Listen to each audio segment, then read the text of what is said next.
Hi friends, எல்லோரும் எப்படி இருக்கீங்க? நல்லா இருக்கீங்கன்னு நம்புகிறேன். எல்லோரும் நல்லதே நினைப்போம், நல்லதே நடக்கும்.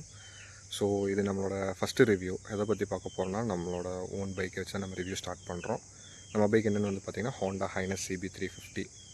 ஸோ நான் ஆக்சுவலாக வண்டி எடுத்து ஒரு 1 இயர் ஆச்சு. வண்டி எடுத்தப்பவே ரிவ்யூ போடலான்னு நினச்சேன். பட் என்னென்னா ஒரு 1 இயர் ஓட்டிட்டு அதுக்கப்புறம் ரைடர் ரிவ்யூஸ் போடலாம், ஓனர்ஷிப் ரிவ்யூ போடலாம் அப்படின்னு சொல்லிட்டு தான் இவ்வளோ நாள், கிட்டத்தட்ட லாஸ்ட்டு ஜூன் எடுத்தேன். திஸ் ஜூன் வரப்போகுது. Nearly 1 month to complete the 1 year. So எல்லோரும் சொல்கிற மாதிரி தான் நம்ம வண்டியை வந்து எவ்வளோ தூரம் மெயின்டைன் பண்ணுறோமோ, எவ்வளோ தூரம் நல்லபடியாக பார்த்துக்குறோமோ, அதே மாதிரி தான் வண்டியை நம்மளை பார்த்துக்கும். ஸோ நம்ம வண்டியை பற்றின கொஞ்சம் டீட்டெயில்ஸ் பார்ப்போம், ஓகேங்களா? ஸோ வந்து பார்த்திங்கன்னா இதுதான் நம்ம வண்டி, ஹோண்டா ஹைனஸ். நான் எடுத்தது வந்து பார்த்திங்கன்னா டீலக்ஸ் ப்ரோ, அதாவது செகண்ட் மாடல். இதில் என்னென்ன டிஃப்ரென்ஷியேஷன், அதாவது மொத்தம் 3 மாடல் இருக்குது நம்மளுக்கு. Deluxe bro chrome. 3க்கு என்ன டிஃப்ரென்ஸ் வந்து பார்த்திங்கன்னா, டீலக்ஸில் வந்துட்டு உங்களுக்கு சீட்டு கலர் எதுவும் சேஞ்ச் ஆகாது, ஒரு மாதிரி பிளெயின் கலராக இருக்கும். டீலக்ஸ் ப்ரோவில் வந்து பார்த்திங்கன்னா உங்களுக்கு ஒரு மிக்ஸ்டு கலர், அதாவது சீட் வந்து ப்ரௌனிஷாக வரும். ஸோ இதில் மல்டிபிள் கலர்ஸ் இருக்குது. அது உங்களுக்கு எது பிடிச்சிருக்கோ நீங்கள் அதை சூஸ் பண்ணிக்கலாம். அண்ட் டீலக்ஸ் ப்ரோ குரோம் வந்து பார்த்துக்கிட்டிங்கன்னா உங்களுக்கு ஃபுல் அண்ட் ஃபுல் குரோம் வரும். எதுன்னு பார்த்திங்கன்னா இந்த முன்னாடி மக்கார்ட்ஸு, ஸோ பேக் மக்கார்டு இதெல்லாமே வந்து பார்த்திங்கன்னா உங்களுக்கு சில்வர் கலரில் வந்துடும். ஸோ அது வந்து குரோமிங்கில் முடிக்கிறனால உங்களுக்கு குரோம் ஃபினிஷில் வந்துடும்.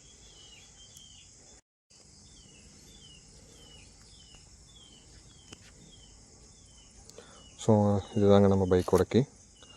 இதுதான் உங்களுக்கு ஹோண்டா ஹைனஸில் வரக்கூடிய ஹோண்டா கொடுக்கக்கூடிய ஹோண்டா கீ உங்களுக்கு.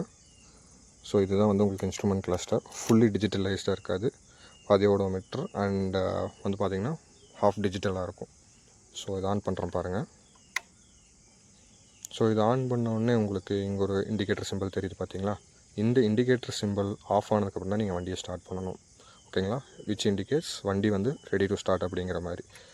ஸோ எங்கன்னா ஃபஸ்ட் இக்னிஷன் ஸ்விட்ச் ஆன் பண்ணிட்டீங்க அப்படின்னா ஒரு நோட் கேட்டுச்சுங்களா? அந்த நோட் ஆஃப் ஆனோடனே உங்களுக்கு வந்து இங்கே சிக்னல் கட் ஆயிரும். ஸோ ஆட்டோமேட்டிக்காக உங்களுக்கு வந்து ABS ஆன் ஆயிரும், ப்ளஸ் வந்து ட்ராக்ஷன் கண்ட்ரோல் ஆன் ஆயிரும். ஒரு சைட் ஸ்டாண்ட் இண்டிகேட்டர் இருக்குது, ப்ளஸ் பாஸ் லைட் இண்டிகேட்டர் இங்கேயே வந்துடும். சிக்னல் இண்டிகேட்டர்ஸ் எல்லாமே உங்களுக்கு இதில் ஓடோமீட்டரில் வந்துடும். ஸோ இதுதான் வந்து பார்த்திங்கன்னா நம்மளுக்கு half digital meter display. So என்னென்னா இவங்க வந்து ஒரு கிளாசிக் மோடில் கொண்டு வந்தனால உங்களுக்கு வந்து அந்த கிளாசிக் டைப்பை மாற்றக்கூடாது அப்படின்றக்காக உங்களுக்கு ஓடோமீட்டர் வந்து பார்த்திங்கன்னா ஹாஃப் டிஜிட்டல் ஹாஃப் நான் டிஜிட்டலில் கொடுத்துருக்காங்க, சரிங்களா? இப்போது நம்ம வண்டி வந்து பார்த்திங்கன்னா 43.4 மைலேஜ் உங்களுக்கு கொடுக்குது. ஸோ இந்த இன்ஸ்ட்ருமெண்ட் கிளாஸில் நீங்கள் என்னென்ன பார்க்கலாம் அப்படின்னா மைலேஜ் பார்க்கலாம். இன்ஸ்டன்ட் மைலேஜ் வந்து இது வண்டி நீங்கள் ஆன் பண்ணோடனே உங்களுக்கு டிஸ்பிளே ஆரம்பிச்சு ரன் ஆன உடனே. அண்ட் எவ்வளோ ட்ரிப் ஏ ட்ரிப் பி அதான் யூஸ்வலாக நம்ம சேஞ்ச் பண்ணிக்கலாம். So you can see the trip B is 300 and trip A and overall total trip நீங்கள் மாற்றிக்கலாம். ஸோ அண்ட் பேட்ரி வோல்டேஜ் எவ்வளோ இருக்குன்னு உங்களுக்கு தெரியும், எவ்வளோ ரேஞ்ச் உங்களுக்கு மினிமலாக பேலன்ஸ் இருக்குது அப்படிங்கிறது உங்களுக்கு தெரிஞ்சிடும். ஸோ இது வந்து பார்த்திங்கன்னா உங்களுக்கு இங்கேயும் இன்ஸ்ட்ருமெண்ட் கிளஸ்டர்லேயும் உங்களுக்கு சைடில் இங்கேயும் ஒரு பட்டன்ஸ் இருக்கும். ஸோ இது யூஸ் பண்ணி நீங்கள் வந்து கிளஸ்டரை வந்து நீங்கள் இது பண்ணிக்கலாம். ஸோ இன்னொன்று சொல்ல வந்துடுறேன் என்னென்னா, டீலக்ஸ் மாடலில் வந்து பார்த்திங்கன்னா உங்களுக்கு ப்ளூடூத் கனெக்டிவிட்டி வராது. டீலக்ஸ் ப்ரோவில் வந்து உங்களுக்கு ப்ளூடூத் கனெக்டிவிட்டி வந்துடும். ப்ரோ குரோம்லேயும் ப்ளூடூத் கனெக்டிவிட்டி வந்துடும், ஓகேங்களா? ஸோ வண்டி ஆன் பண்ணி உங்களுக்கு ஃப்ரண்ட் டிஸ்பிளே வந்து இப்படி தான் இருக்கும். ஸோ ஒயிட் லைட் அண்ட் வந்து பார்த்திங்கன்னா ஆரஞ்சு இண்டிகேட்டர்ஸ். இது எப்போவுமே வந்து பார்த்திங்கன்னா நம்மளுக்கு எரிஞ்சிக்கிட்டே இருக்கும். என்னென்னா இந்த ஆரஞ்சு இண்டிகேட்டர் எதுக்காக கொடுக்குறாங்கன்னா ஒரு ஹைலைட், இது வந்து நம்ம ஹோண்டா அப்படின்னு ஹைலைட் பண்ணுறக்காக. யூஸ்வலி சொல்லப்போனால் நம்ம காசு கொடுத்தா அவனுக்கு பிராண்டிங் பண்ணுற மாதிரி தான், வேறு ஒன்றும் கிடையாது. ஸோ இதோட விசிபிலிட்டியெல்லாம் வந்து பார்த்திங்கன்னா நீட் அண்ட் கிளியராக இருக்குது. ஏன்னா நைட் ஷிஃப்ட் போயிட்டு வரும்போது எனக்கு நைட்டில் அந்த விசிபிலிட்டிஸ் நீட் அண்ட் கிளியராக தான் இருக்குது. அண்ட் இண்டிகேட்டர்ஸ் வந்து பார்த்திங்கன்னா உங்களுக்கு மொத்தம் 3 லைட்ஸ் இருக்கும். இப்போ இந்த சைடில் பின் பாயிண்ட் மாதிரி தெரியுது பார்த்திங்களா? இது 2 லைட்டு ப்ளஸ் இண்டிகேட்டர் வந்து ஆன் பண்ணணும் உங்களுக்கு சென்டரில் இருக்க லைட்டு தான் எரியும். அதையும் ஆன் பண்ணி காட்டுறோம் உங்களுக்கு.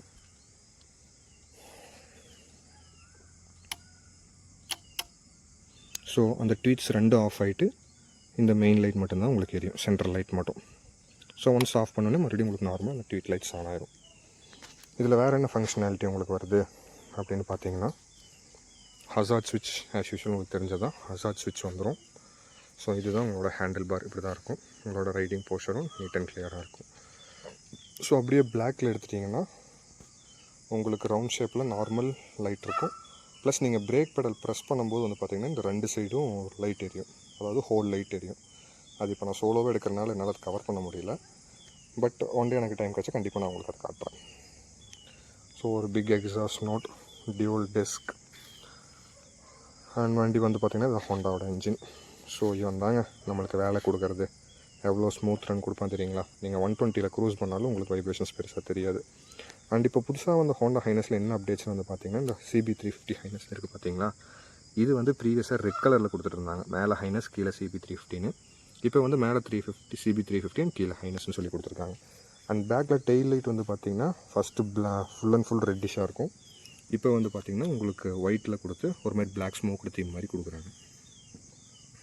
ஸோ ஹியர் உங்களுக்கு ஓப்பன் சைட் ட்ரைவ் மாதிரி தான் இருக்கும்.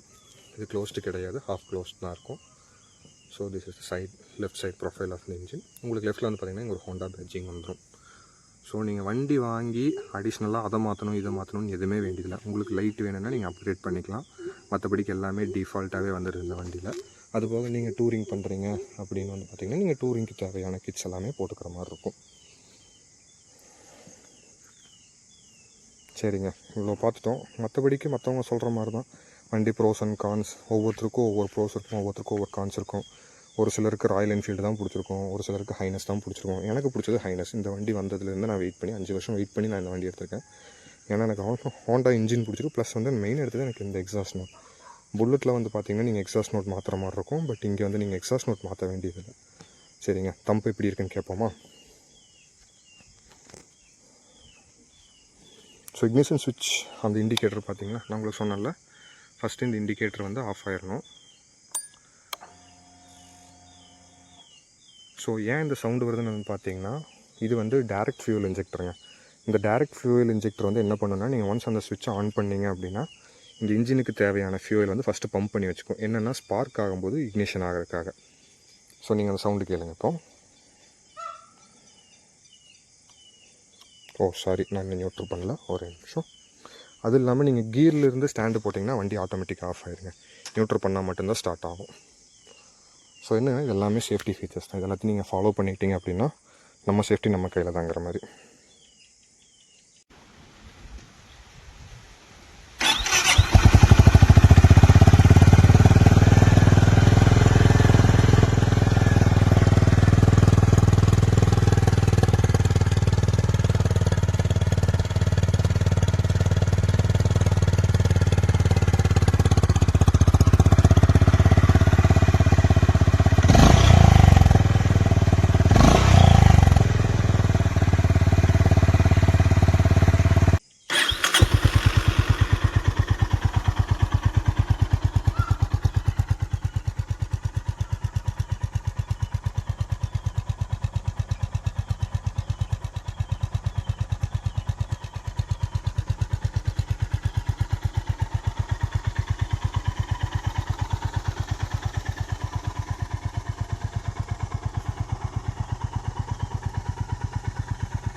ஸோ லைட்டாக நம்ம ரிவ் பண்ணி பார்ப்போம், உங்களுக்கு எப்படி இருக்குன்னு பிடிச்சிருக்குன்னு பாருங்கள்.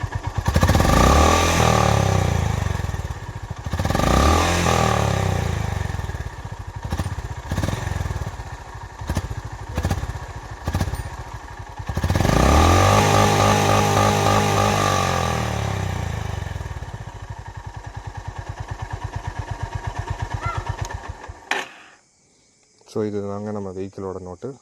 அண்டு உங்களுக்கு இன்னொரு நான் கிளிப் ஆட் பண்ணுறேன். அது என்னென்னா, வண்டி ஸ்டார்ட் பண்ணோன்னே வந்து பார்த்திங்கன்னா ஃபஸ்ட்டு ஆர்பிஎம் ரைஸ் ஆகும். ஆர்பிஎம் ரைஸ் ஆகி தான் வந்து பார்த்திங்கன்னா உங்களுக்கு ஆர்பிஎம் டவுன் ஆகும். எதுக்குன்னு வந்து பார்த்திங்கன்னா உங்களுக்கு இன்ஜினுக்கு தேவையான ஹீட் அண்ட் ஆயில் ஃப்ளோ வந்து அதுதான் பம்ப் பண்ணி கொடுக்கும். ப்ரீவியஸாக இருந்த வண்டிகளில் நம்ம என்ன பண்ணுவோன்னு வந்து பார்த்திங்கன்னா, ஸ்டார்ட் பண்ணோன்னா அப்படி எடுத்து ரன் பண்ண ஆரம்பிச்சிடும். பட் இப்போ வர எல்லா வெஹிக்கிள்ஸுமே OBD2 வந்தனால ஆட்டோமேட்டிக்காக ஆர்பிஎம் ரைஸ் ஆகி தான் டவுன் ஆகும். ராயல் என்ஃபீல்டுக்கு இதுக்கும் ஆர்பிஎம் டிஃப்ரென்ஷியேஷன் இருக்குங்க. ராயல் என்ஃபீல்டில் வந்து பார்த்திங்கன்னா ஆர்பிஎம் சீக்கிரம் டவுன் ஆயிரும். பட் இதில் வந்து நமக்கு ஆர்பிஎம் ஒரு 1.5 மினிட்ஸ், அதாவது 1 minute 30 seconds நியர்லி அந்த டைமிங்கில் ரைஸ் ஆகி தான் டவுன் ஆகும். அது வரைக்கும் பொறுமையாக வச்சு எடுத்திங்கன்னா உங்களுக்கு ரன்னிங்கில் ஸ்மூத்னஸ் இருக்கும். இல்லை எனக்கு வந்து அர்ஜென்ட்டாக எடுக்கணும், நான் அப்படியே எடுப்பேன்னு எடுத்திங்கன்னா நீங்கள் கீர் போடும்போது டடக்குன்னு ஒரு சவுண்டு வரும். அது என்ன பிரச்சனையாகனா உள்ள கீர் ஷிஃப்ட் அடிவாங்க சான்சஸ் நிறையா இருக்குது. ப்ளஸ் வந்து நீங்கள் ரன் ஆகும்போது உங்களுக்கு கீர் ஷிஃப்டிங் ஸ்மூத்தாக இருக்காது, வண்டியும் ஸ்மூத்தாக ரன் ஆகாது. ஸோ நீங்கள் வண்டி எப்போ எடுத்தாலும் ஒரு 1.5 மினிட்ஸ், நம்ம ஒன்றும் அவ்வளோ அவசரமாக போய் எதுவும் பண்ண போகிறதில்ல. ஸோ ஒரு 1.5 மினிட்ஸ் நம்ம வெயிட் பண்ணியே தாராளமாக வண்டி எடுத்துகிட்டு போய்க்கலாம். என்ன ஃப்ரெண்ட்ஸ், ஓகேவா? எனக்கு இந்த வண்டி பிடிச்சிருந்துச்சி. உங்களுக்கு இந்த ஹைனஸ் ஏன் பிடிச்சிருக்குன்னு சொல்லி, நீங்கள் ஒரு ஹைனஸ் லவராக இருந்தால் உங்களுக்கு ஏன் பிடிச்சிருந்துச்சின்னா ஏன் பிடிச்சிருக்குன்னு கமெண்ட்டில் போடுங்க. அண்ட் நிறைய பேருக்கு வந்து பார்த்திங்கன்னா மைலேஜ் டிஃப்ரென்ஷியேஷன்ஸ் வரும். ஒரு சிலருக்கு வந்து 50 இருக்குது, ஒரு சிலருக்கு 55 கிடச்சிருக்கு, ஒரு சிலருக்கு 30-35 தான் இருக்குது. அது நீங்கள் ரன் பண்ணுற எக்கனாமிக்ஸை பொறுத்து. ஸோ நான் வந்து பார்த்திங்கன்னா maximum city and village 2 side ஓட்டுறனால என்னோடய ஸ்பீட் லிமிட் வந்து 60க்குள்ளே மெயின்டைன் பண்ணி. எனக்கு ஒரு எமர்ஜென்சி இருந்தால் ஒரு 100-120 போகும். பட் இல்லை அப்படிங்கிறப்போ ஒரு 60க்குள்ளேயே மெயின்டைன் பண்ணி எனக்கு அந்த ஈகோ மோடு வந்து பார்த்திங்கன்னா எனேபிள் ஆகும். ஸோ சொல்ல மாட்டேன், இன்ஸ்ட்ருமெண்ட் கிளஸ்டரில் உங்களுக்கு ஈகோ மோட் இருக்குது. நீங்கள் ஒரு கரெக்டான ஸ்பீட் லிமிட்டில் ட்ராவல் பண்ணுறீங்க அப்படின்னா உங்களுக்கு ஈகோ மோட் வந்து பார்த்திங்கன்னா அதில் விசிபிள் ஆகிட்டே வரும். ஸோ அப்போ நீங்கள் தெரிஞ்சுக்கலாம் உங்களுக்கு வந்து ஈகோ மோட் ஆனில் இருக்கா ஆஃபில் இருக்கான்னு சொல்லிட்டு. நீங்கள் ட்ரைவ் பண்ணும்போதுமே ஒரு லிமிட்டான ஸ்பீடில் போகிறீங்க அப்படின்னா அங்கே ஈகோ மோட் ஆனாயே ஆஃப் ஆகும். ஸோ ஒரு குறிப்பிட்ட ஸ்பீடு தாண்டுறீங்க அப்படின்னா அதுக்கு தகுந்த மாதிரி உங்களுக்கு வந்து ஈகோ மோட் ஆன் ஆஃப் ஆகும். அண்ட் இதில் வந்து என்ன சொல்கிறாங்கன்னா Honda synchronise engine. Honda synchronise இன்ஜின்னா என்னென்னு வந்து பார்த்திங்கன்னா உங்கள் ஸ்பீடுக்கு ஏற்ற மாதிரி உங்களோட கியர் ஷிஃப்டிங் பொசிஷன் இருக்குது இல்லைங்களா, உங்கள் கியர் ஷாஃப்ட்டும் செயின் ஷாஃப்ட்டும் வந்து அட்ஜஸ்ட் ஆகிக்கும். அதாவது என்னென்னா உங்கள் இன்ஜின்குள்ளே இருக்கக்கூடிய ஸ்பீட் லிமிட்டும் நீங்கள் கியர் போட்ட உடனே உங்கள் பேக் டயருக்கு போகக்கூடிய ஸ்பீட் லிமிட்டும் அட்ஜஸ்ட் ஆகிக்குங்க. இது வந்து ஒரு சில வண்டியில் வந்து பார்த்திங்கன்னா அந்த ட்ராக்ஷன் கண்ட்ரோல் தான் மேஜராக. அது என்னன்னா இதுக்குன்னு ஒரு சிஸ்டம் வச்சுருக்காங்க. ஸோ அதையும் நான் உங்களுக்கு காட்டுறேன். ஸோ இங்கே தெரியுதுங்களா, இங்கே ஒரு ஃபியூல் டேங்க் மாதிரி இருக்கா, இது வந்து பர்ஜ் டேங்க்குங்க. இதுதான் வந்து இன்ஜினுக்கு எவ்வளோ பெட்ரோல் போகணும் அப்படிங்கிறது வந்து உங்களுக்கு கால்குலேட் பண்ணி சென்ட் பண்ணும். ஃபஸ்ட்டு டேரெக்ட் இது ஒரு ஃபில்டர் மாதிரி தான், டேரெக்டாக இதுக்குள்ளே வரும். அப்புறம் வந்து எலக்ட்ரானிக் வைஸாக பம்ப் பண்ணி டேரெக்டாக உள்ளே கொண்டு போகும். ப்ளஸ் இங்கே வந்து உங்களுக்கு பேட்டரிக்கான ஃபியூல் எம்சியூ போர்டு எல்லாமே வந்து பார்த்திங்கன்னா பின்னாடி இருக்கும். அண்ட் இந்த வண்டியில் நான் அடிஷ்னலாக என்ன பண்ணியிருக்கேன்னா ஆட் ஆனால் ஒரே ஒரு பேக் சைடு மக்காடு மட்டும் போட்டிருக்கேன். என்னென்னா மண் சேர் அடிக்கும் போது டேரெக்டாக உங்களுக்கு வந்து இங்கே அடிக்கும்.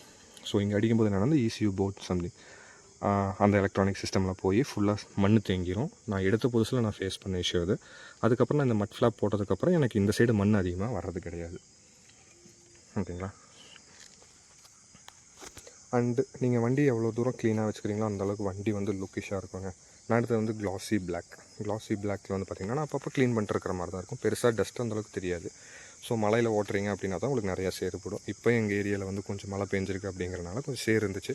ஸோ லைட்டாக கழுவி விட்டுருக்கேன். மறுபடியும் மழைக்கான வாய்ப்புகள் இருக்குதுன்னு சொல்லியிருக்காங்க. ஸோ அதனால் full and full complete wash பண்ணல. அண்ட் சம்டைம்ஸ் உங்களுக்கு டிஸ்கில் வந்து கீச்சுன்னு ஒரு சவுண்டு வரும்.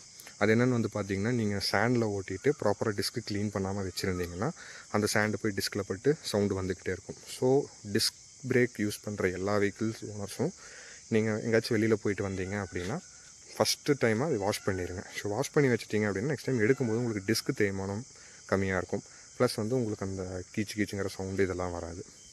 ஸோ அதை மட்டும் நோட் பண்ணிங்க. ஓகே, உங்களுக்கு அடிஷ்னலாக இது தவிர வேறு ஏதாவது டீட்டெயில் வேணும் இல்லை வண்டியை பற்றி வேறு ஏதாவது தெரிஞ்சுக்கணுன்னா கமெண்ட்டில் சொல்லுங்கள், நான் உங்களுக்கு ஷேர் பண்ணுறேன். தேங்க்யூ.